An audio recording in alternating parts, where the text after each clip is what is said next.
IAS की तैयारी करने वाले अक्सर जैसे स्टेट, एसएससी, बैंकिंग इस तरीके के एग्जाम में भी उनको हेल्प आउट होता है। हम्म। ये बात कहाँ तक सच है? बिल्कुल, सब में बेनिफिट होगा। देखिए, आईएएस की तैयारी इतने वाइड फॉर्म में होती है कि ये बाकी सारे एग्जाम को कवर कर जाती है।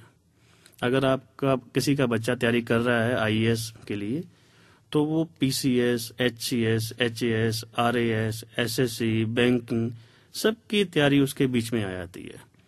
तो फर्क क्या होता है? उसको सिर्फ अपनी अप्रोच चेंज करनी पड़ती है एग्जाम्स के लिए, बस। बाकी सारी तैयारी आईएएस सारी कवर कर जाती है। तो कहते हैं ना कि हाथी के पैर में सबका पैर।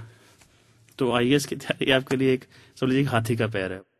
लास्ट में यही कहना चाहूंगा कि बच्चों में ज्यादा दबाव मत डालिए।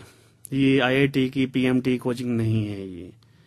और इस चीज में थोड़ी मैच्योरिटी चाहिए होती है ऑर्गेनाइज्ड फॉर्म में।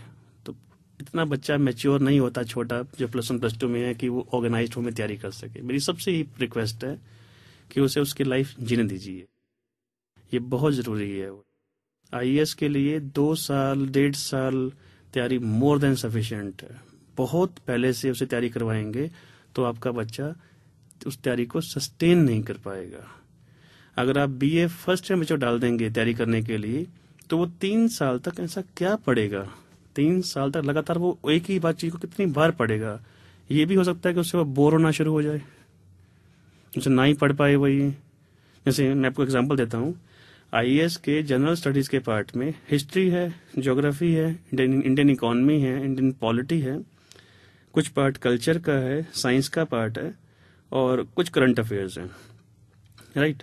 अब इसमें से काफी चीजें ऐसी हैं जो बिल्कुल स्टैटिक हैं, जो कभी चेंज ही नहीं होती हैं, वही वो वैसी की वैसी ही रहेंगी। अब सपोज हिस्ट्री है, कुछ कंसेप्ट ज्योग्राफी के हैं, साइंस के हैं, पॉलिटी के, इंडियन कॉन्स्टिट्यूशन के हैं, इकोनॉमी के हैं, आपने फर्स्ट ईयर सारे कवर कर लिए। अब सेकेंड ईयर, थर्ड ईयर उसको कितनी बार पढ़ेंगे आप? वही की वही बात। तो अगर उसको लगातार 3 साल 4 साल अगर आप पढ़ते जाएंगे, तो जब आपका एग्जाम का टाइम आएगा तो ये भी हो सकता है कि बच्चा उससे बोर हो जाए, उसकी पढ़ने की जो था ना इंटरेस्ट था वही खत्म हो जाए वही। तो वो हमें काम नहीं करना चाहिए। ये मेरी एक सलाह है सभी लोगों को कि फर्स्ट ईयर तक ऑर्गेनाइज्ड फॉर्म में कुछ मत करें।